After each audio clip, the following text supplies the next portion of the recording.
Russia isn't winning the war, but it wants the world to think that it is, and it's resorting to increasingly desperate measures to do so. Only days ago, the Kremlin decided to stage a major battlefield victory, releasing fabricated footage and publishing false claims about Russian troops invading a key piece of Ukrainian territory. There was just one little problem. Ukraine also had some footage to share, and it instantly exposed Putin's lies, debunked the Kremlin's claims, and humiliated the Russian army all in one fell swoop. The story shows just how ridiculous Russia is becoming in its attempts to project power and convince its own people, and the world at large, that it's on the path to victory. It all started on October 22nd when the Russian-installed head of the occupied Kherson region, Vladimir Saldo, published some footage online. The video, which had a dramatic musical backing track, consisted of a series of clips, some filmed on the ground and others on the water or in the air. They showed Russian troops planning tactics, riding aboard inflatable boats, wading through water, and engaging in firefights on the ground, before one soldier plants a flag among a pile of rubble.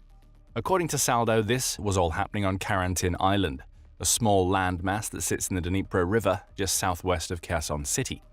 The regional governor made multiple big claims, painting the picture of a huge Russian victory in the area.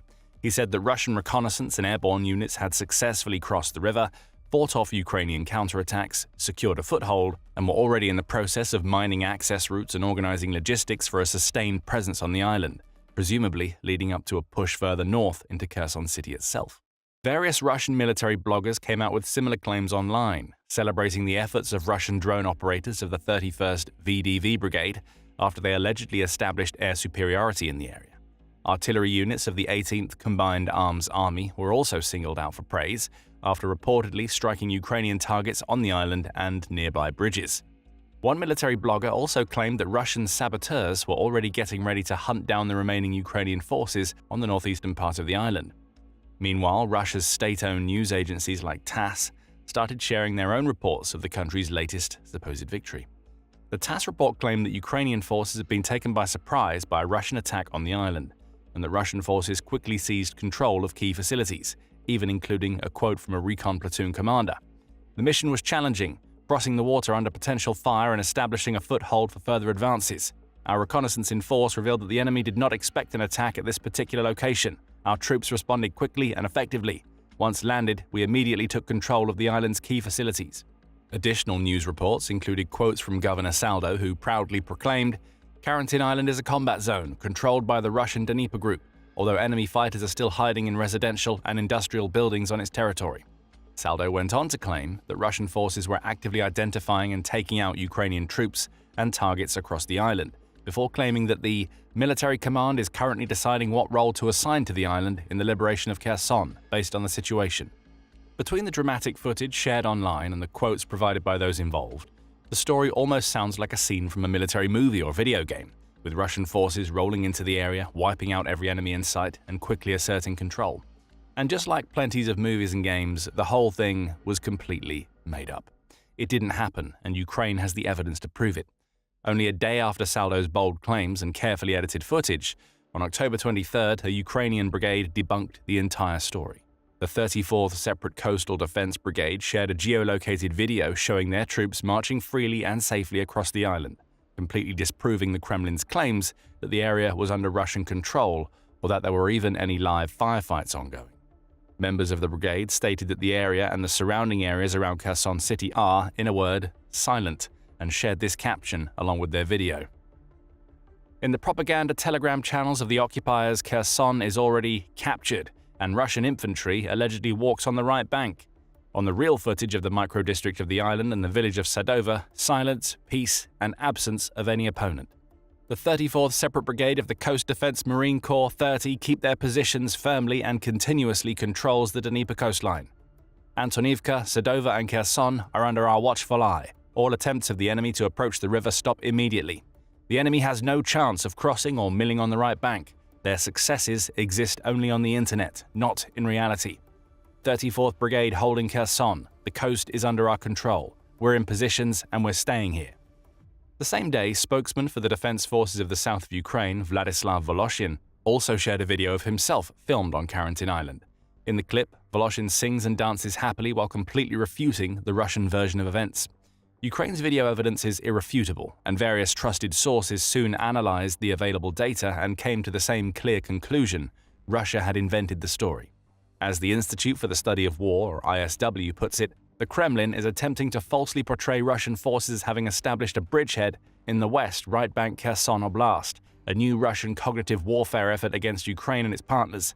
Available evidence continues to indicate that Russian forces have not established a bridgehead or begun an offensive in the West Bank Kherson Oblast. The Institute also refuted other claims from Russian military bloggers, including one who said that Russian troops had managed to push Ukrainian forces out of Sadova and carried out sabotage near Antonivka, which are both situated a short distance east of Kherson City. Again, the ISW said no evidence existed to prove these claims. Having been caught red-handed making up stories about its soldiers, Russian media soon attempted to cover their tracks. TASS, for example, retracted a news article about Russian forces capturing the Karantin Island. The ISW then began to dig deeper, looking at some of the possible motives that Russia might have to indulge in these kinds of falsehoods and fabrications to begin with. Russia is likely conducting a cognitive warfare effort to portray limited Russian sabotage and reconnaissance operations in the Kherson district as the start of a dedicated Russian offensive to cross the Dnipro River and recapture Kherson City and Oblast. The Kremlin likely intends to convince the West, European Union or EU, and Ukraine that a Russian victory is inevitable, so that Ukraine should submit to Russia's demands to cede territory, and that allies should stop supporting Ukraine. ISW continues to assess that this Russian cognitive warfare effort is incompatible with any claim that Russia is willing to make territorial concessions in southern Ukraine. There are three big lessons we can learn from this. First, as stated earlier on, it's a clear sign of Russian desperation. A country that is winning a war, taking over territory, and making progress on the battlefield should have more than enough real stories and reports of success to share. It should have no need to make up or exaggerate claims about its forces' movements on the ground. The very fact that Russia is having to come up with these crazy concocted tales just shows the remarkably weak position it finds itself in today.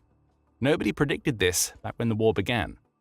Many analysts expected that Russia may face some challenges and resistance from Ukraine, but nobody would have guessed that nearly 4 years on, the Kremlin would be reduced to inventing ridiculously made-up stories to make itself out to appear stronger and more successful than it really is. We know that mistruth and propaganda are some of Vladimir Putin's favorite weapons.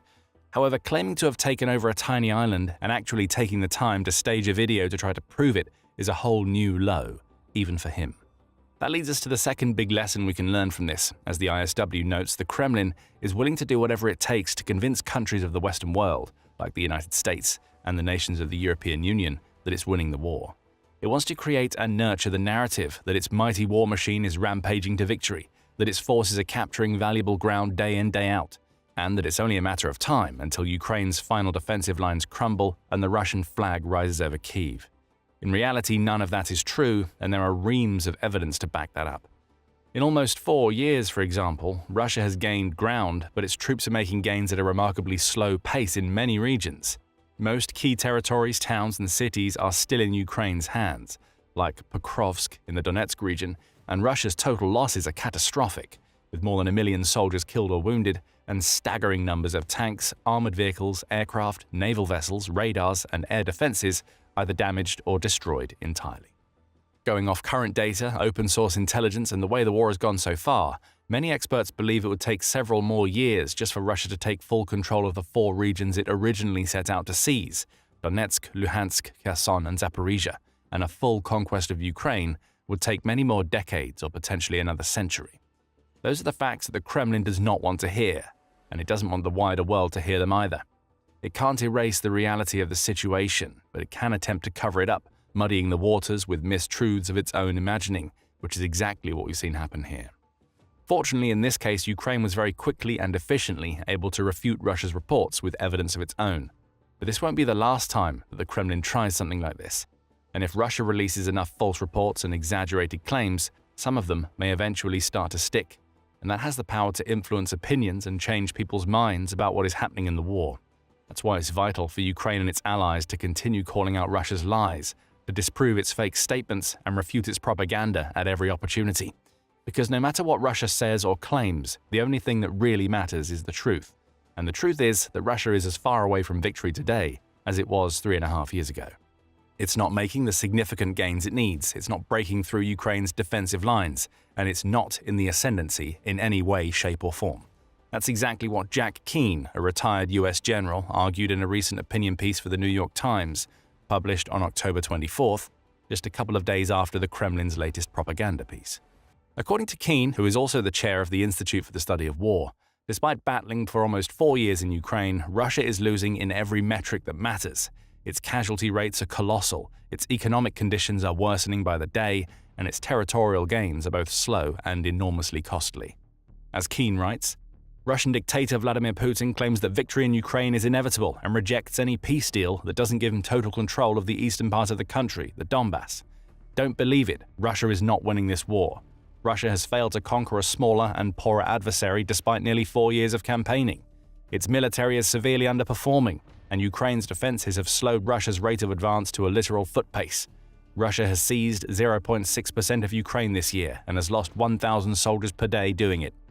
The ISW head goes on to note that Russia has not captured an oblast capital city since March 2022, that its forces are fighting for crater-filled fields and abandoned towns, suffering extravagant and unsustainable losses along the way. He adds that the only reason Russia is still even able to fight at this point is thanks to the small number of allies it still has left, naming China, North Korea, and Iran in particular. Keane then urges Americans not to fall for Putin's lies before reeling off a long and powerful list of facts and statistics that paint the real picture of this war. He notes, for example, how Ukraine's drones have forced Russia to almost abandon all hope of using tanks and mechanized vehicles in the war at this stage. Instead, Russian troops are now most commonly seen either marching on foot in small squadrons of 3 to 5 soldiers at a time, or riding simple civilian vehicles like jeeps and motorbikes. As Keane says, many of these soldiers die in huge numbers for only the tiniest amounts of ground, and without armor to back them up, Russian troops are going to continue to either be wounded or killed, with little hope of taking the sizable chunks of territory they need to push on towards more important logistics hubs and strategic locations. Keane also points out that according to the ISW's assessments, Russia gained just 1,420 square kilometers, 550 square miles, since July 1st of this year, which is a rate of around 13.5 square miles, just over 5 square miles, a day. That's way below expectations for a force of Russia's size, and any modern, mechanized army facing off against a much smaller force should be gaining ground in significantly larger quantities. As mentioned earlier, if Russia continues to take territory this slowly, it will be years until it can even fully capture the Donbass region, let alone other parts of Ukraine. And the price that Russia is paying for its gains is astonishing. As Keane puts it, Russian forces averaged roughly 71 casualties per square kilometer gained in May 2025, 70 casualties per square kilometer in June 2025, 75 casualties per square kilometer in July 2025, and 68 casualties per square kilometer in August. These are horrifying numbers. Horrifying is certainly an appropriate adjective for the Kremlin's casualty rate. The fact that the country's commanders are so willing to continue to throw their troops into the firing line also shows how little regard they have for human life. Death and injury are inevitable in war, of course, but many military forces at least make attempts to limit the amount of casualties they suffer. Russia, however, appears to have absolutely no regard for those that enlist in its army. Each troop is treated as little more than a piece of meat, thrown to his death and replaced by another unfortunate soul the following week.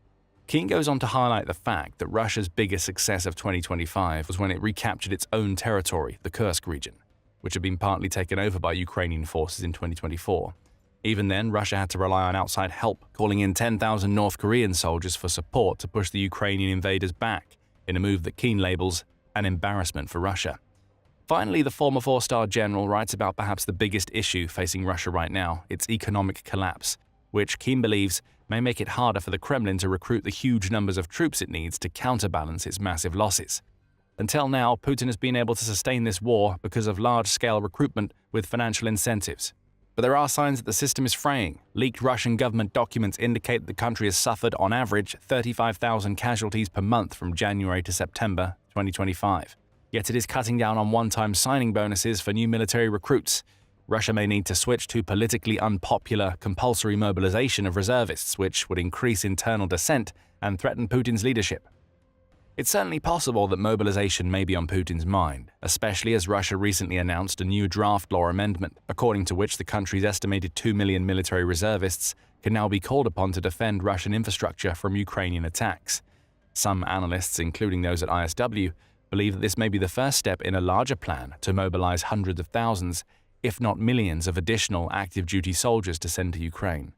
Given the fact that Russia is in dire economic straits, mobilization may be the only option left, as the country is inevitably going to struggle to find the funds it needs to keep paying huge signing bonuses, soldier salaries, and compensation payouts to the families of those that are killed on the front lines. As Keane notes, the liquidity of Russia's National Wealth Fund has dropped to approximately $50 billion in October 2025, representing a decrease of over 55% compared to its pre-war total of $113 billion. The country is now also facing extremely high inflation and skyrocketing interest rates, coupled with increasingly dramatic effects of a potentially fatal fuel crisis, with gasoline shortages estimated anywhere from 13 to 20% of demand, thanks to Ukraine's effective drone attacks on oil refineries and other fuel-related infrastructure across Russia's regions and occupied territories. The fact that US President Donald Trump recently imposed more severe sanctions on Russian oil companies has only made the situation worse for Putin and his Kremlin cohorts. That may explain why Russia is resorting to such drastic and ludicrous tactics, falsifying battlefield victories to pretend to its own population and the wider world that everything is fine and is still on the road to some sort of glorious victory. As Keane notes, the Kremlin also strives to spread its lies online to people across the planet. It floods social media with bots and paid commentators to push a false narrative. They play up minuscule battlefield advances as significant wins to manipulate our perception of the facts. But the world is waking up. Even in Russia, more and more people are opening their eyes, seeing through the lies, and realizing that this war was the biggest mistake their government ever made. The Kremlin's tactics are failing, both on the battlefield and beyond. No matter how many lies it creates and spreads, it will never be enough to cover up or cancel out the truth of what is really happening in this war. In the war in Ukraine, the battle for Donetsk has been a months-long grinding war of attrition. Every confrontation in the battle costs dozens of lives on both sides, but neither side gained an advantage. But something has shifted. Ukrainian forces are done merely holding the line or slowly ceding parts of it to Russian forces. Instead, they're punching through it and taking their country back one village and town at a time. Here's how Ukraine is storming over Russian defenses and turning the momentum to its favor. Recent reports confirm that Ukraine has liberated multiple villages in the strategically critical Pokrovsk-Dobropillia corridor, inflicting catastrophic losses on Russian forces in the process. But this isn't just about reclaiming a few villages here and there. Ukraine's current strategy is all about gaining the upper hand at a crucial moment when the entire trajectory of the war, and potentially the terms of any peace deal, hang in the balance. For instance, during operations to liberate the village of Suketska, Ukraine's 82nd Separate Air Assault Brigade engaged a relatively small Russian force that was patrolling the area. The result was 44 Russian soldiers killed, 8 wounded, and 9 surrendered. The Ukrainian command described the operation as lightning fast and uncompromising, a stark contrast to Russia's months-long grind that has yielded territorial gains measured in football fields. Suketska isn't an isolated victory.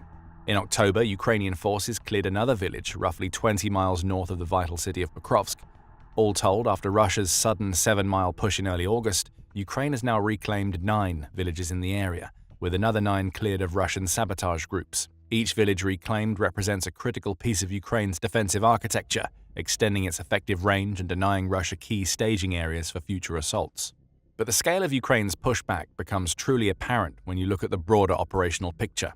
As of October 26th, Ukrainian forces have liberated 72 square miles of its territory and cleared an additional 94 square miles of the Pokrovsk sector from Russian presence.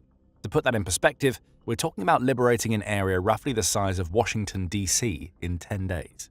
And through all of that, the human toll on Russian forces has been devastating. In those same 10 days, the Ukrainian military reports it has eliminated 1,756 enemy troops, including kills, injuries, and captures, and destroyed 75 pieces of military equipment. And if we zoom out to view the full 2-month period since Ukraine began stabilizing the sector on August 21st, we see the numbers become truly staggering. Over 15,700 Russian personnel casualties and 1,364 pieces of weaponry and equipment destroyed are being reported. That's more than some countries have in their entire standing armies. Concerning equipment, Ukrainian forces have reportedly destroyed 36 Russian tanks, 121 armored fighting vehicles, 162 artillery systems, 5 multiple launch rocket systems, 447 vehicles, 592 motorcycles and quad bikes, and also one special purpose vehicle. The last point here is notable, as the motorcycles and quad bikes are part of Russia's desperate attempt to use cheap civilian vehicles for infantry mobility due to armored transport becoming too costly or ineffective.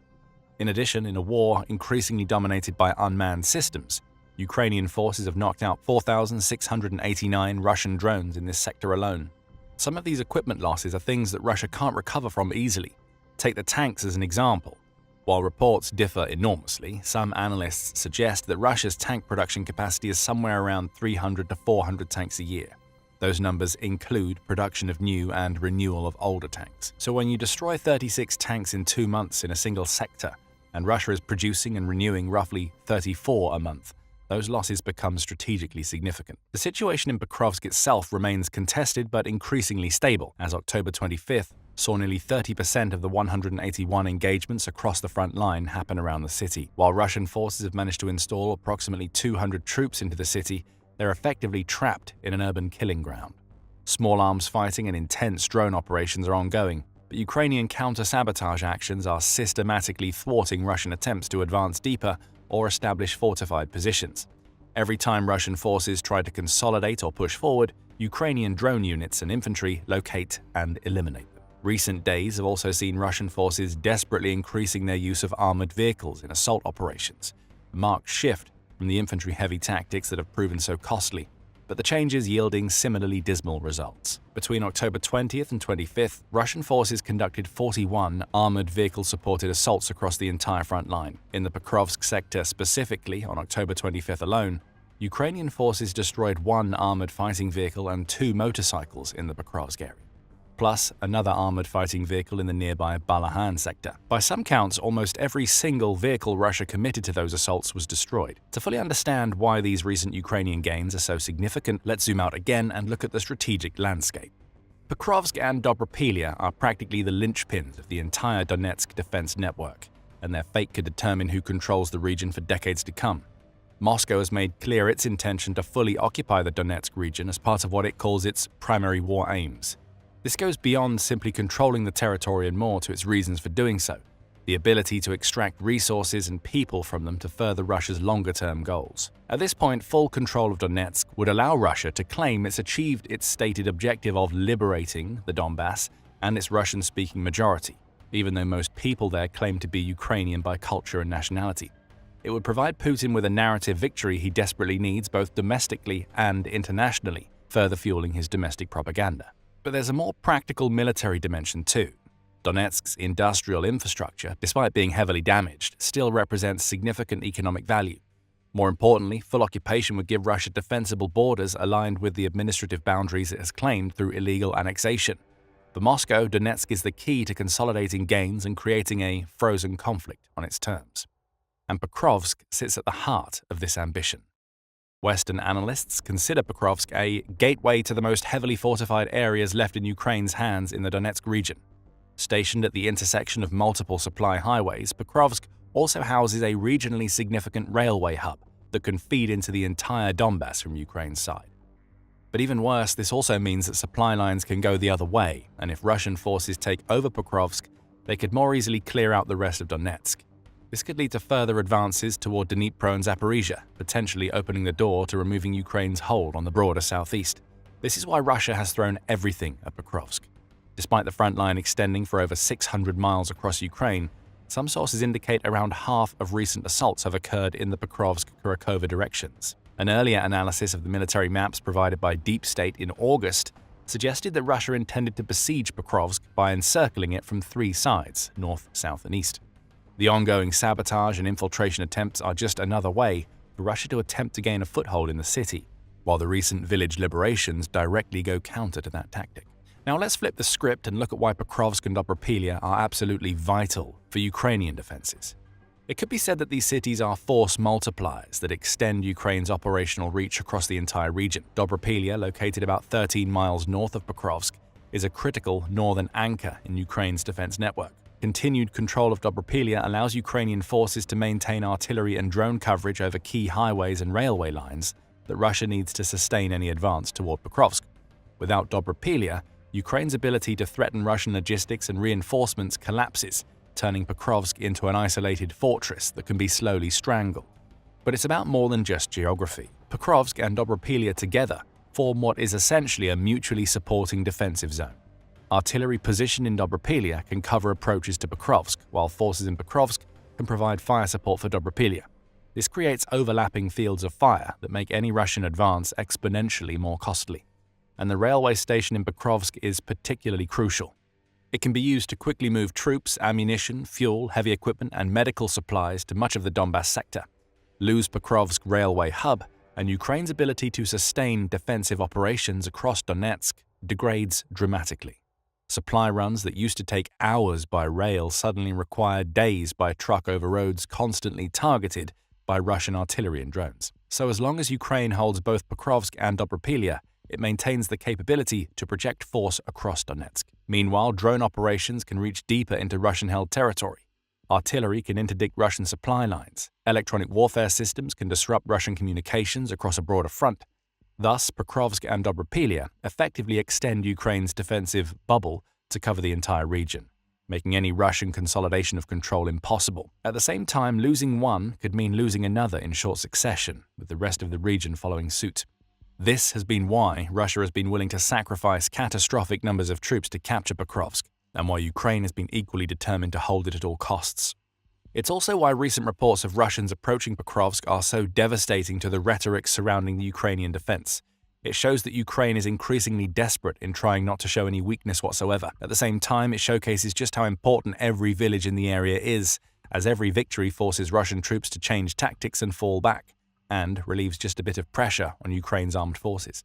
The recent liberation of Suketska, Kucherov Yar, as well as other villages also represents Ukraine's ability to exploit Russia's summer failure. Every village reclaimed is territory that Russia paid an enormous price to capture, but now lost due to Moscow's offensive culminating before achieving its objectives. Russia pushed too hard, advanced too far with inadequate forces, and now watches as the gains evaporate under Ukrainian pressure. What makes this particularly devastating for Russia is the timing. These losses come at a moment when Moscow desperately needs to show progress, not setbacks. The summer offensive was supposed to be decisive. Instead, it's turned into yet another Russian failure that Ukraine is now converting into momentum for its own operations. These are reflected in the broader geopolitics surrounding the control of Donbass, or lack thereof.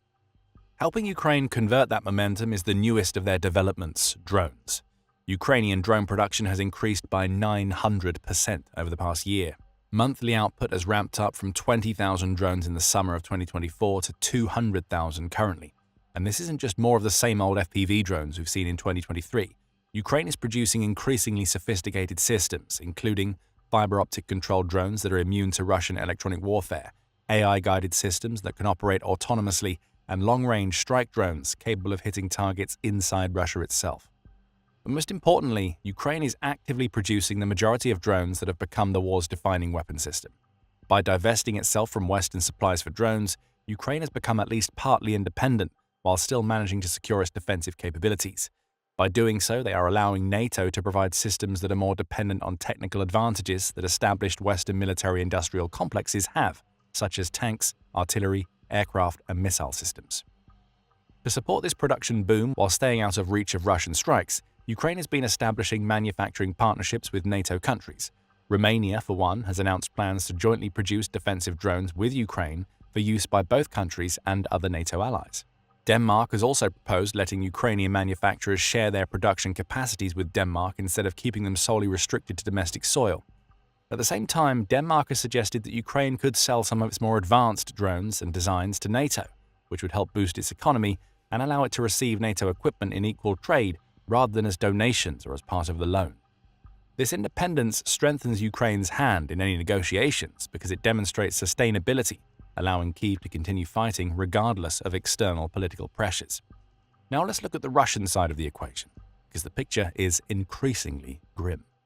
Moscow is facing an interconnected set of crises regarding manpower, economics, and morale that are fundamentally unsustainable. Let's start with the soldiers themselves, or lack thereof. September saw Putin order Russia's largest fall conscription in 9 years, with 135,000 men aged 18 to 30 being drafted. This also comes after a spring draft of 160,000, the highest since autumn 2011. Russia is also moving toward year-round conscription starting in 2026, replacing the current seasonal system. But these numbers reflect desperation, not strength. Despite recruiting hundreds of thousands of men, Russia continues to face severe manpower shortages at the front. Russia doesn't really need bodies, as it has practically 1 million of them to throw at Ukraine at any given time. What Russia lacks is dedicated soldiers who won't immediately desert or die in the first assault. By some counts, roughly 70,000 Russian soldiers are expected to desert the army in 2025, which is a tenth of the committed force in Ukraine.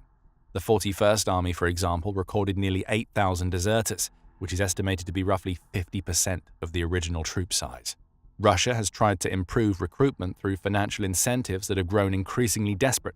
In 2024, soldiers from Moscow could earn up to 7.1 million rubles in their first year, including a 1.9 million rubles signing bonus and other pay benefits, about $82,000 at the then current exchange rate. That amount is nearly 70% of Putin's total official stated presidential income. In far-off regions, monthly payments are more than 2.4 times greater than the average Russian salary, with one-time signing bonuses equal to 22 times the monthly minimum wage. More than 50 regions are reported to have increased payments for military contracts. These rapidly increasing bonuses are indicative of the severe troop shortages, as such incentives wouldn't be needed if the ranks were filled with eager recruits.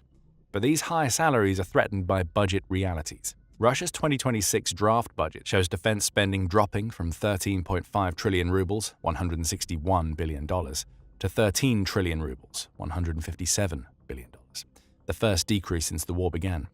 This decrease is worsened by Russian inflation, which is sitting at 8% against the March high of 10%. Realistically, though, these inflation numbers are skewed and don't represent the real image of its economy. This is supported by the fact that Putin has planned for additional taxation measures in 2026, suggesting that it's pulling even more money from the rest of the budget to the military. But that money is for soldiers ready to join the fight. Those who have already served their time are getting the short end of the stick.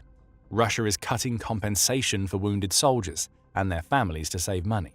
Payments to the families of deceased soldiers, as well as payments to wounded soldiers and their families, will fall from 78 billion rubles, about $967 million, in 2025 to 58 billion rubles, about $719 million. Funding for the Defenders of the Fatherland Fund, which supports veterans, will be cut by more than half, from 34.7 billion rubles, approximately $421 million, to 13.9 billion rubles, or $172 million. Think about what this means. Russia is paying more men to fight while simultaneously reducing what it pays to those who have already fought and are killed or wounded. This economic contradiction will further undermine morale and recruitment. It creates a window of vulnerability that Ukraine is positioned to exploit. As Russia struggles with the economic arithmetic of sustaining its military, Ukraine's momentum could force Moscow into increasingly difficult choices between maintaining force levels and economic stability. But economic and industrial aspects pale in comparison to the geopolitics, which is showcased by the spectacular collapse of planned peace talks between US President Donald Trump and Russian President Vladimir Putin. Just 4 days ago, the White House announced there would be no plans for President Trump to meet with President Putin in the immediate future. This is a massive blow to Putin's strategy. After Trump and Putin spoke by phone on October 16th, the US president announced they would meet in Budapest to discuss ending the war. Moscow clearly saw this as an opportunity to secure favorable terms. A ceasefire along current lines would allow Russia to consolidate control over occupied territory, while portraying itself as the reasonable party seeking peace. But the talks collapsed almost immediately after Secretary of State Marco Rubio and Russian Foreign Minister Sergei Lavrov held preliminary discussions. According to multiple sources, Lavrov made clear that Russia would not accept an immediate ceasefire and reiterated hardline demands like more territory, non-alignment, and broader guarantees. Trump's response was telling. "I don't want to have a wasted meeting. I don't want to have a waste of time, so I'll see what happens." This represents a significant shift from earlier Trump rhetoric that seemed to favor pressuring Ukraine into territorial concessions. The reason for that is that Putin could have overplayed his hand. By refusing to show any flexibility on territorial demands and continuing to frame the war in maximalist terms, Putin convinced Trump, or at least his advisors, that Moscow isn't actually interested in serious negotiations. European leaders and Ukrainian President Volodymyr Zelensky issued a joint statement, pointing out that Russia's stalling tactics have shown time and again that Ukraine is the only party serious about peace. For Ukraine, this is strategically crucial. Putin's entire approach has been built on the assumption that he can wait for Western support for Ukraine to peter out. secure a favorable deal through Trump, and consolidate his gains.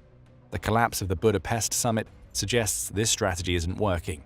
Every day the war continues without Russian diplomatic progress is another day for Ukraine to strengthen its position militarily and politically.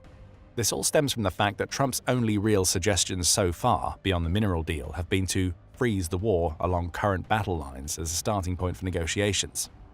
Ukraine can't really accept these terms as is, given the current state of the war. A freeze along current lines would leave roughly 20% of Ukrainian territory, including much of Donetsk, under Russian occupation. It would effectively reward Russian aggression, provide Moscow time to consolidate control and rebuild military capabilities, and create a frozen conflict that could reignite at any moment Russia feels ready for another push. European leaders and Zelensky pushed back against this position, issuing a joint statement emphasizing they remain committed to the principle that international borders must not be changed by force. But the fact that Trump is proposing this framework at all represents a strategic threat to Ukrainian objectives. This is why Ukraine is pushing so hard right now, even as winter approaches. Every mile of territory reclaimed and every Russian unit degraded changes the maths of any future talks. If Trump eventually does broker talks that freeze the lines, Ukraine wants those lines as far east as possible. There's also a deeper strategic calculation at play. By demonstrating continued military capability and showing that they can not only hold territory but actively reclaim it, Ukraine is signaling to Trump and other Western leaders that a freeze isn't necessary or inevitable. The more Ukraine can demonstrate momentum, the harder it becomes to justify pressuring Kyiv into accepting permanent territorial losses. Zelensky has also noted that Putin returned to diplomacy and called Trump as soon as the US broached the possibility of increasing military support to Ukraine, but then postponed talks when that didn't coalesce. This insight drives Ukrainian strategy. Maintain military pressure to create negotiating leverage. Don't allow Russia to consolidate. Don't give Moscow the breathing room to rebuild. Keep pushing, keep degrading Russian capabilities, keep imposing costs that make the war unsustainable for the Kremlin. However, political winds can shift quickly, and Ukraine knows it. By demonstrating effective use of existing capabilities to achieve battlefield results, Ukraine makes the case for continued support. And the more Ukraine can show it's not just surviving but actively reversing Russian gains, the easier it becomes to secure the weapons, ammunition, and financial resources needed to go further and deeper. The villages around Pokrovsk might not make headlines the way major offensives do, but they represent a shift in how the war is being fought and could be fought in the near future. Russia was counting on Western support to fade and Ukraine to crack. They assumed that time was on their side. But the war of attrition cuts both ways and in unexpected terms. Every month the war continues is another month for Ukraine to build domestic production capacity and another month for Russia's economy to deteriorate under sanctions and casualties to accumulate beyond what is reasonable to recover from. And if Moscow can't hold the few villages it captured at such horrific costs, it stands no chance of actually going through the entirety of Donetsk or Ukraine as a whole. Of course, the war isn't over, as Russia still controls significant Ukrainian territory. Moscow still has resources to draw on and can seemingly sustain operations and create headlines about promising continued industrial growth. But the trajectory is increasingly problematic for the Kremlin, as every Ukrainian victory and takeover of its territory is just one more signal to the West that it's worth it to amplify the economic and geopolitical pressure. Ukraine's primary or Ghost Special Operations Unit is made up of some of the most effective, efficient fighters in the world. They've carried out countless successful strikes throughout the war so far, hitting the headlines on numerous occasions after wiping out Russian radars, aircraft, and other assets with their high-precision tactical drones. Now, this unstoppable force has carried out another brutal strike, shattering Russia's shield over Crimea and leaving large parts of the territory utterly exposed to additional attacks. On October 26, the main intelligence directorate of the Ministry of Defense of Ukraine, otherwise known as the GUR, shared news of the Ghost's latest strike, which targeted 3 different Russian radar systems positioned on the Crimean Peninsula. The GUR's Telegram post detailed the attack and its impact. Ghosts of the GUR are on the hunt. 3 radars and a landing craft of Muscovites were hit in Crimea. Skillfully dodging the missiles of the enemy air defense, the drones of the GUR Special Unit of the Ministry of Defense of Ukraine Ghosts continue to destroy the valuable radar equipment of the occupiers on the Crimean Peninsula. This time, the following came under the attack of the Scouts. Radar 96L6 of the S-400 Triumph anti-aircraft missile system. Radar P-18 Terek, Radar 55ZH6U, Nebo-U, landing craft BK-16. As it often does, the GUR also uploaded a video of the aerial assault.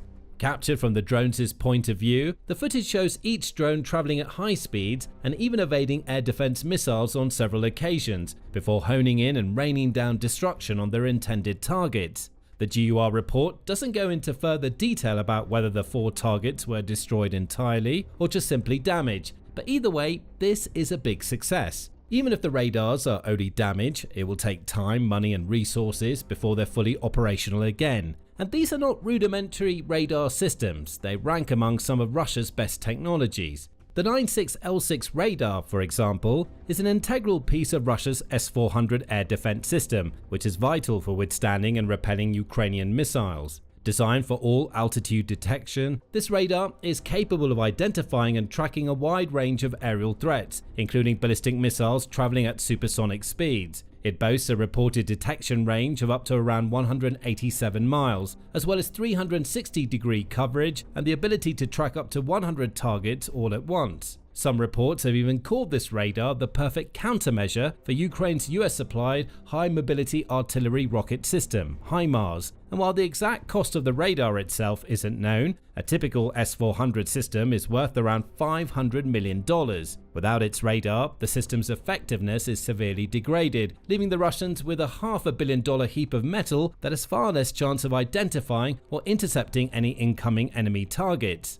The Nebo-U-2 is one of the more sophisticated radars in Russia's arsenal. Operating at very high frequencies, it's designed to provide long-range detection of aerial targets traveling at various speeds and altitudes. In short, it can paint a very clear and comprehensive picture of an incoming aerial threat from hundreds of miles away, with a maximum effective range of 373 miles. Each system is said to be worth around $100 million. But the Nebo-U is arguably invaluable from Russia's perspective when it comes to spotting any Ukrainian missiles or drone swarms that might be headed their way, giving them ample early warning and time to prepare their defenses. The P-18 Terik radar, meanwhile, is a simpler and older system, dating all the way back to the days of the Soviet Union. It was the successor of the earlier P-12 radar system and entered service in 1970. While it isn't as valuable or high-end as the others, it's still a relatively reliable and useful early warning system for Russia, with a range of 155 miles. Plus, with so many of its more modern and expensive radars taken out in similar attacks in the past, Russia needs as many of these older systems as it can get. Because radars are, in effect, shields. While they don't have any offensive capacities of their own, they're absolutely fundamental from a defensive standpoint. They look out across vast swathes of land, constantly scanning their surroundings in every direction, gathering the necessary intelligence for the more offensive elements of the army's arsenal, like air defense systems and interceptor missiles, to eliminate incoming threats with ease. Without radars, air defenses are valueless, and that's one of the key reasons why Ukraine's Ghost and other drone-operated teams have made Russian radars some of the top priority targets in recent times. Indeed, only a couple of days before this impressive attack, the GUR also reported about another aerial assault on Russian radars, which was carried out on the night of October 23 and into the early hours of October 24. This operation involved targets dotted across 3 occupied territories, Zaporizhia, Kherson and Crimea once again. As always, the GUR provided a detailed report of exactly what happened and which assets were hit on its official Telegram channel. 2 enemy radar stations, Nebo and Sambuk, were destroyed. Exclusive video from GUR Special Forces. Another fat booty. On October 23 and 24, 2025, the masters of the Department of Active Operations of the GUR of the Ministry of Defense of Ukraine discovered and destroyed 3 expensive air defense systems of the Russian occupation army. Self-propelled firing system from the Buk M3 air defense system. 2 1L119 Nebo SVU radars. Muscovites air defense systems were eliminated in the temporarily occupied territories of Zaporizhia, Kherson regions and the Autonomous Republic of Crimea. Now, part of the same Nebo family of radars as the Nebo-U and the Nebo-M, the Nebo SVU was introduced in 2001. It operates at very high frequencies, boasting an effective range of hundreds of miles and the ability to locate enemy aircraft and other flying objects with only a minimal margin of error. It can be paired with S-300 and S-400 air defense missile systems, providing the necessary intelligence for effective and accurate target identification and acquisition. It's worth noting, however, that the Ukrainian Defense News Agency, Militani, reported that the radars in question were actually Niobe SV units rather than Nebo SVUs. The Niobe SV is a 3-coordinate radar system that was introduced to Russian air defense units in 2016. It's capable of detecting and identifying both aerodynamic and ballistic objects, and boasts a maximum operating distance of up to 310 miles and the ability to detect threats at altitudes up to 40 miles. Either way, whether these were Nebo SVU or Niobe SV radars, both are valuable and vital when it comes to providing early warning information and enabling Russia to counteract and intercept Ukrainian drones, missiles, and more. They're both seen as high priority, high value targets, and taking out 2 radars is a good day for Ukraine no matter what.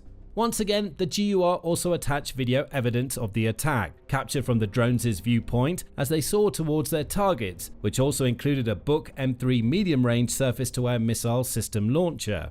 The Buk M3 is the latest version of a long-running series of air defense systems, and while earlier Buk models date back to the Soviet days, the M3 is much more modern, equipped with advanced electronic components and boasting some impressive capabilities. It's able to take out targets traveling at peak speeds of 3,000 meters a second, or 6,700 miles per hour, which is close to 9 times the speed of sound. It also has decent range and high levels of accuracy and reliability, taking out its targets more often than not. Plus, it's highly mobile and capable of targeting not just aerial threats, but those on the ground and sea as well. Each system is said to be worth around $45 million, and while this attack may have only damaged the system rather than destroying it entirely, it still left the Kremlin weaker and with another big repair bill to pay. Only a few days earlier, Ukraine was celebrating another successful strike on a Russian radar system also located in Crimea. On October 20, the GUR reported the destruction of a Russian Valdai radar, which had been stationed at the Zankoy airfield in the northern part of the Crimean Peninsula. According to the intelligence agency's report,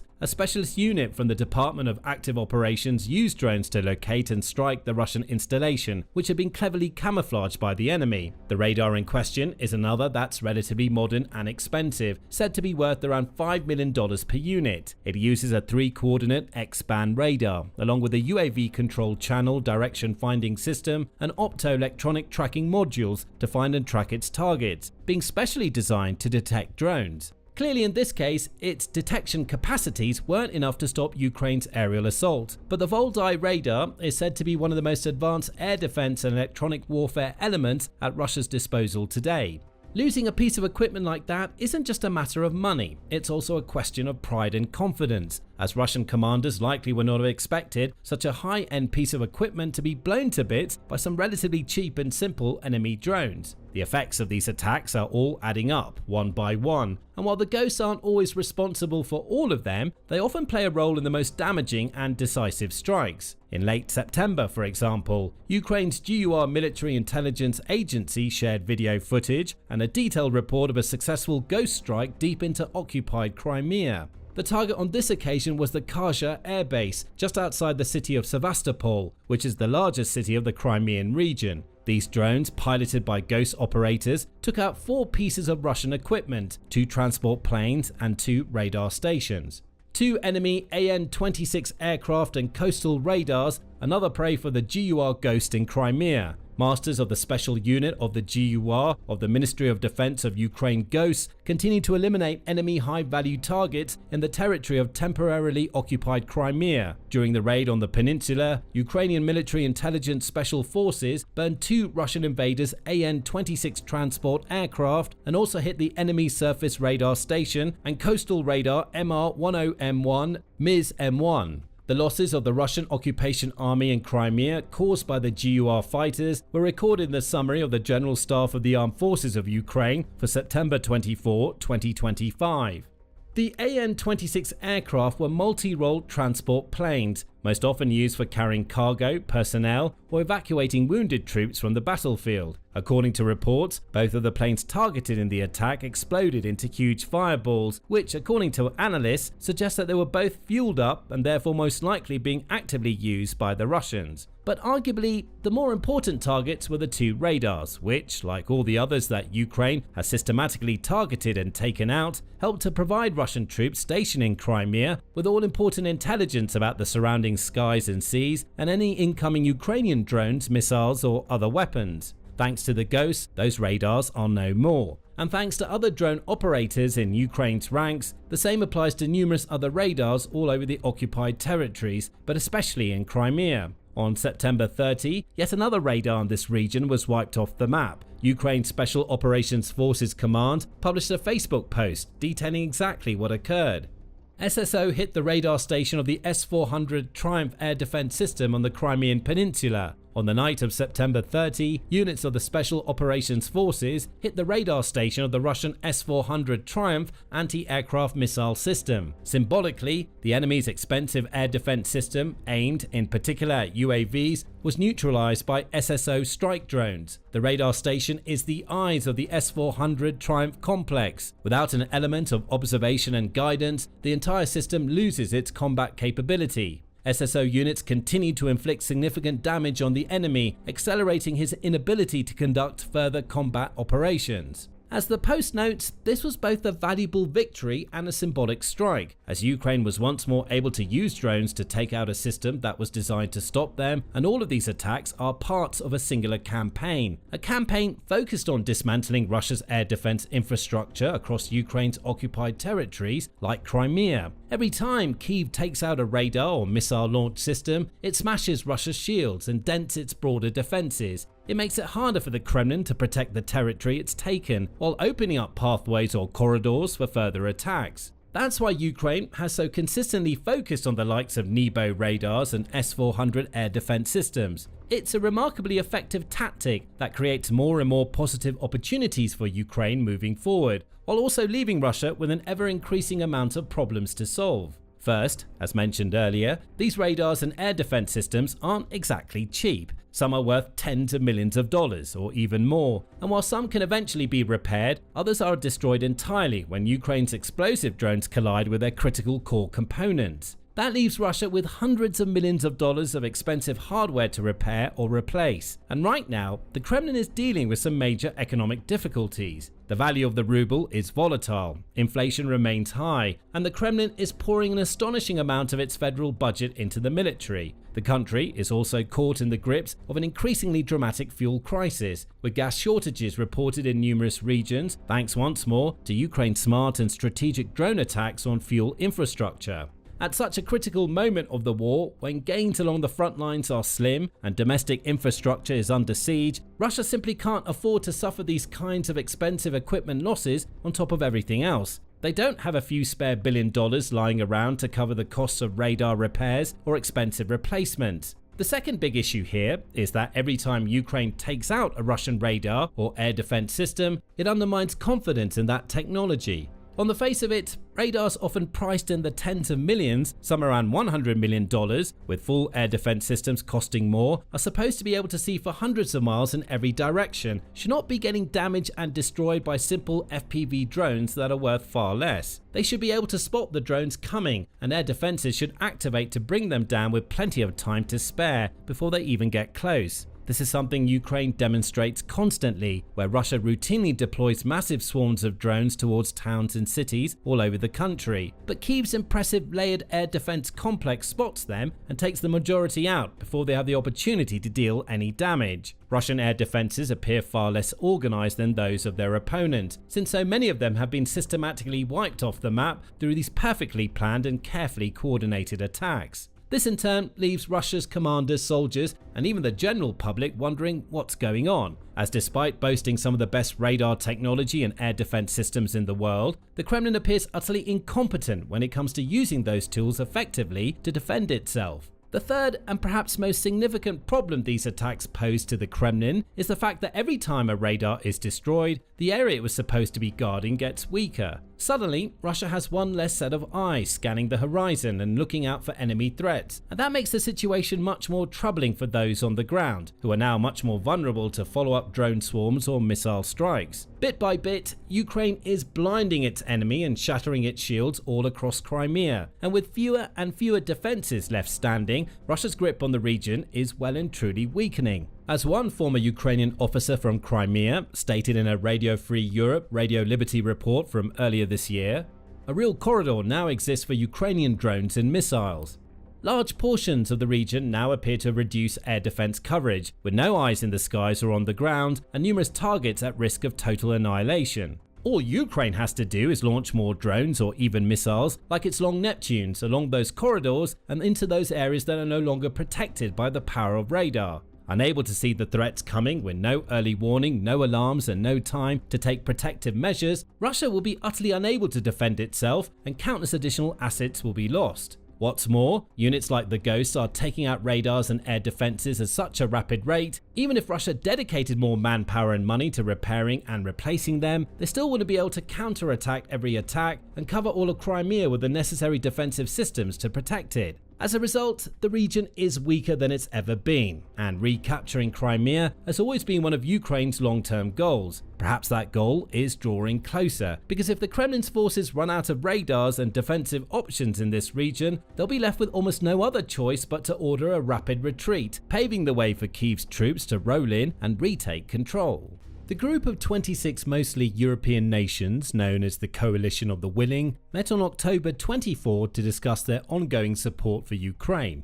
Although Ukrainian President Volodymyr Zelensky didn't get everything he was hoping for from the meeting in London, there was certainly some good news for Ukraine to emerge from it. French President Emmanuel Macron announced another major batch of military support for Ukraine, with some of it expected to be delivered within days. Here's a look at what's in the package, how it will affect the war, and how it fits into France's overall commitments to Ukraine. Now, before the London meeting, Zelensky was looking for two things primarily. First, he was hoping to secure more long-range missiles, with which to expand Ukraine's devastating war on Russian energy infrastructure. Second, he was hoping to secure commitments that Ukraine could start using the Russian assets frozen in Europe as part of their sanctions against Russia to fund the Ukrainian war effort. Until now, the Europeans have only been providing profits from interest on the frozen assets to Ukraine, not the assets themselves. He didn't get firm commitments towards either. Long-range missiles like the much-discussed Tomahawks and the use of Russian assets are still being debated. However, Macron's announcement likely softened the disappointment substantially. The package announced by Macron consists of 3 parts, all of which directly address one of the weakest links in Ukraine's defences: air defences. For months, Ukraine has been seeking to beef up its depleted air defences against the nightly Russian drone and missile strikes on Ukraine, which have left practically the whole nation facing emergency power cuts or even total blackouts. The first part of the package is additional Aster-15 and Aster-30 interceptor missiles. These are the missiles that arm the Franco-Italian SAMTI Mamba battery, the only European-built land-based air defense system designed to counter both aerodynamic threats and certain ballistic missiles.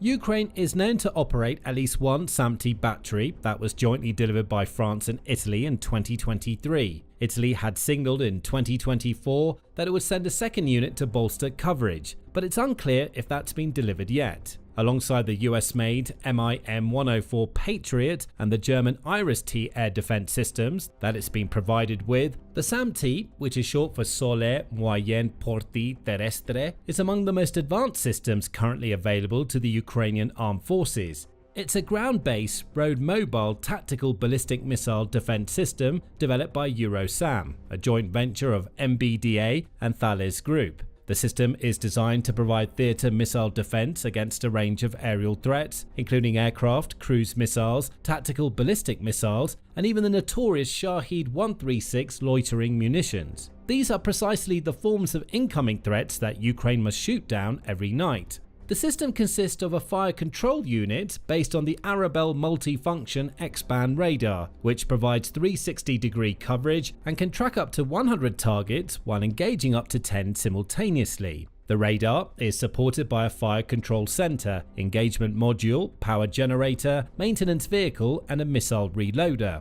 At the core of the system is a Transporter Erector Launcher, or TEL vehicle, which can be mounted on either a Renault Kerax 8x8 truck chassis or an Astra Iveco 8x8 truck. Each TEL carries 8 ready-to-fire Aster-30 missiles in vertical launch containers. What that offers is some serious firepower, especially since SAMTs can be grouped into a battery capable of carrying up to 48 missiles across 6 launches. Each TEL can fire all 8 missiles in less than 10 seconds, with a back-to-back launch capability. Moreover, the system is highly mobile and can be rapidly deployed and withdrawn, requiring only 14 personnel to operate a full battery. The extra Aster-30 missiles pledged by Macron will assist Ukraine greatly in making the most of its SAMT system and possibly pave the way for the introduction of that second Italian system.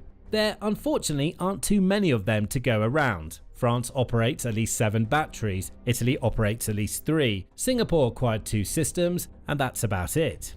The missile itself is pretty ferocious. The Aster-30 Block 1 is a 2-stage solid propellant missile with a tandem first-stage booster that's jettisoned after launch. It has a length of just over 16 feet, a diameter of 7 inches, and a launch weight of 992 pounds. At its tip is a 33-pound high-explosive fragmentation warhead with a directional blast effect and proximity fuse. The Aster-30 can reach speeds of up to Mach 4.5, approximately 0.87 miles per second, and has a maximum range of around 62 miles against aircraft flying above 1.86 miles altitude, with a reduced range of around half of that for low altitude targets. It can intercept targets at altitudes from 164 feet to 12.4 miles. The missile uses inertial mid-course guidance with real-time updates via a data link from the Arabelle radar and employs active radar homing for terminal guidance. It's capable of intercepting targets performing maneuvers up to 60 G and has a high resistance to electronic countermeasures. They're deadly serious missiles with a price tag that reflects it, anywhere from $2 to $3 million each. That makes them far less than ideal for shooting down the Russian-made Shahed analogues called Gerans, which are estimated to cost around $70,000 each. However, they're ideal for shooting down Russian Iskander Kinzhal and Kh-101 missiles, whose cost can run into the millions and typically target infrastructure worth at least as much as that. Now, Ukraine won't be able to use the Aster-15 missiles that Macron has also pledged in its SAMT system, because the Mamba can only fire the Aster-30. The Aster-15 is also developed by Eurosam and also intended for use against air targets like helicopters, fighters, missiles and drones. However, it's primarily used in naval air defense systems, such as the French and Italian frigates equipped with the Principal Anti-Air Missile System, PAMS for short.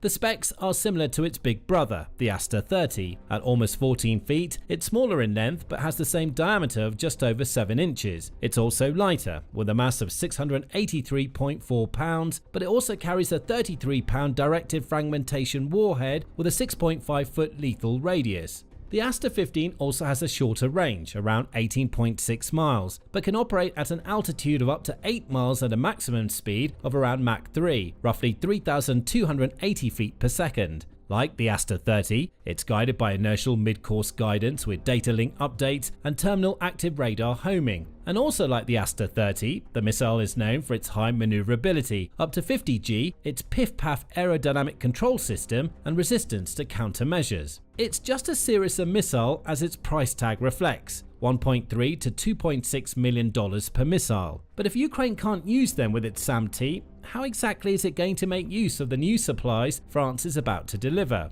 The answer lies in the second part of the military aid package announced by Macron at the Coalition of the Willing meeting in London. That includes the long-awaited delivery of the second batch of Mirage 2005F fighter jets, pledged by France to Ukraine in early 2024. Following a D-Day memorial ceremony on June 6 of that year, Macron announced that France would be furnishing Ukraine with Mirage 2005 multi-role jet fighters by the end of the year, and training Ukrainian pilots how to operate them in France. Training of pilots and maintainers on French soil was due to begin within days, he said at the time. The initial commitment was understood to be at least 6 Mirages, possibly up to 12. In the end, the first 3 Mirages were delivered in February 2025 and were almost immediately thrown into the fray. On March 7, one of them successfully intercepted a Russian Kh-101 cruise missile during a large-scale missile and drone attack, marking the aircraft's first recorded combat engagement. According to the Ukrainian Air Force, their Mirages were deployed to intercept a group of incoming cruise missiles. The aircraft engaged the target on a head-on trajectory, launching an air-to-air missile. The missile's maneuverability allowed it to adjust course mid-flight and take out the Kh-101 missile. At the time, analysts speculated that the missile used to bring down the Kh-101 was the French Mica air-to-air missile, which is the standard munition carried by the Mirage 2005F. However, it could have also been an Aster-15, and now that Ukraine has secured additional supplies of this weapon, it's likely that this is exactly the missile that Ukraine's Mirages will be firing at high-value targets like Kh-101s in the future. That's because, before they were delivered, Ukraine's Mirages underwent a host of special modifications to prepare them for the unique characteristics of the war in Ukraine, including enabling them to fire Aster-15 missiles. The arrival of the Mirages and F-16s, the only other Western fighter jets delivered to Ukraine to date, have been a huge boon for Ukraine. True, both planes are 4th generation fighter jets and lack many of the features that 5th generation fighters like the F-35 Lightning II and the Dassault Rafale, to which France is upgrading its fleet of Mirages. But compared to the Soviet-era aircraft like the MiG-29 and Su-27 that form the backbone of what's left of Ukraine's Air Force, the Mirage 2005F extends Ukraine's capability significantly. It can reach speeds of up to 1,454 miles per hour and carry almost 14,000 pounds of payload, including AASM Hammer-guided bombs, the aforementioned Mica air-to-air missiles, and of course Aster-15s. Ukraine's Mirages have also reportedly been modified to carry Anglo-Franco Storm Shadow and Scalp cruise missiles, which have a range of around 155 miles, travel at 600 miles per hour, and pack a 992-pound high-explosive warhead. These modern Western air-to-air missiles feature advanced radar and infrared guidance systems, which give the Mirage 2005F a distinct edge in beyond visual range combat, a capability that the MiG-29 and the Su-27 are less equipped to handle. The Mirage 2005F is equipped with a Thales RDI radar, a multi-mode radar system that's far more advanced than the Soviet-era radars found in Ukraine's MiG-29s and Su-27s. The Thales RDI offers superior long-range detection capabilities and can track multiple targets simultaneously, providing a crucial advantage in modern aerial combat against Russian aircraft, drones and cruise missiles. The radar can simultaneously detect 24 aerial targets, tracking 8 and engaging 4 at the same time. Another significant advantage that the Mirage 2005F offers over its Soviet-made counterparts is enhanced situational awareness. With a modern digital cockpit and advanced avionics, Mirage 2005F pilots are able to process more information in real time, making faster, better informed decisions during high-pressure combat situations. The Mirage 2005F is also significantly lighter and more maneuverable than the MiG-29 and Su-27, providing Ukrainian pilots with greater precision and flexibility in close combat situations. The plane has an extended operational range, allowing it to conduct deeper strikes into Russian-held territory or provide extended air cover for Ukrainian ground forces. That makes it more effective in a larger variety of operational contexts than the MiG-29 and Su-27, which have more limited ranges. The only real drawback with the Mirage 2005Fs supplied to Ukraine is that they're not really suitable for modern aerial combat. Their detection systems work at a relatively short distance of about 30 to 50 miles, making engaging in combat against Russia's 5th generation Sukhoi Su-57 impractical. The latest version, the Su-57M1, launched in May, reportedly has a detection range of up to 250 miles for air targets and the ability to track 60 targets simultaneously while engaging 8. It's also reported to have a maximum speed of Mach 2 and a range of 932 miles at subsonic speeds. Although some Western experts have cast doubts on its effectiveness, with so few Mirages currently at its disposal, it's just not worth Ukraine risking them in combat against what are, on paper at least, superior aircraft. Already, one of the first 3 delivered has crashed due to a mechanical failure, with the plane apparently written off, but the pilot at least managed to eject and land safely.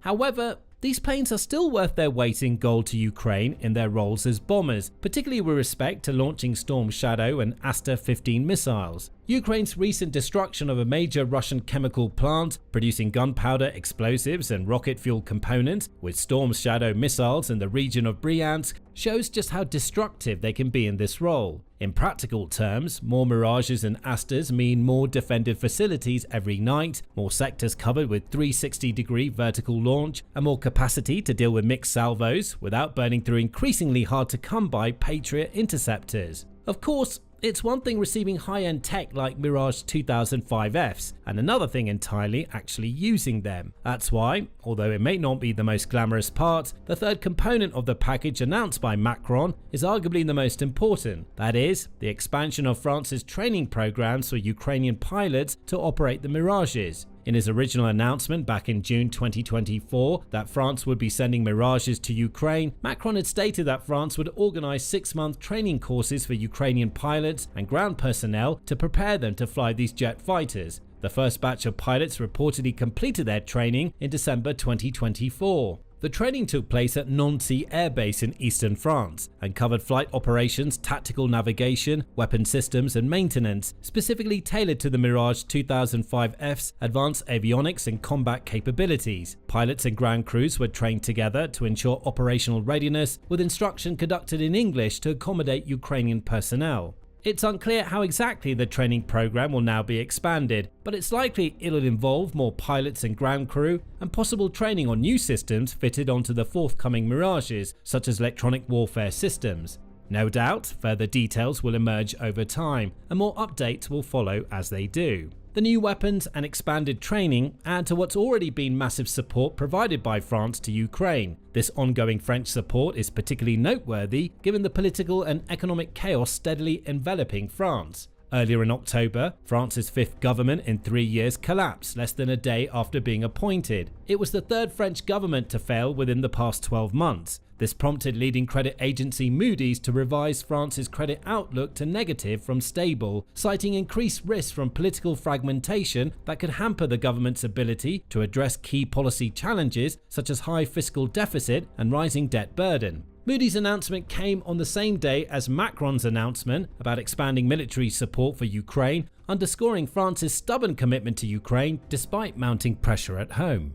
It wasn't always like that. In the earlier part of the war, towards the end of 2022, France had been criticised in some quarters for lagging behind some of its NATO counterparts. A report by the Kiel Institute for the World Economy in August 2022 placed France's then military aid contributions of $230 million in 11th place, well behind the US, Britain and Poland. Even Germany, historically wary of military entanglements following World War II, had committed more than 4 times as much as France. Since then, however, to say that France has stepped up to the plate isn't doing the nation justice. As of September 2025, France has spent $10 billion in total on aid to Ukraine, including $6.86 billion for weapons transfers, maintenance, and training. France has also provided $3.14 billion in financial support, including France's $2.67 billion contribution to the European Peace Facility, the EU fund that reimburses member states for arms deliveries. By the end of 2023, France had handed over 30 Caesar self-propelled artillery systems, 6 decommissioned TRF-1 howitzers, 4 multiple launch rocket systems, and 10 120mm mortars to the Ukrainian armed forces. The howitzers were also supplied with 30,000 rounds of ammunition, and the anti-tank systems included 1,002 AT-4 grenade launchers and 3 Milan anti-tank guided missile systems.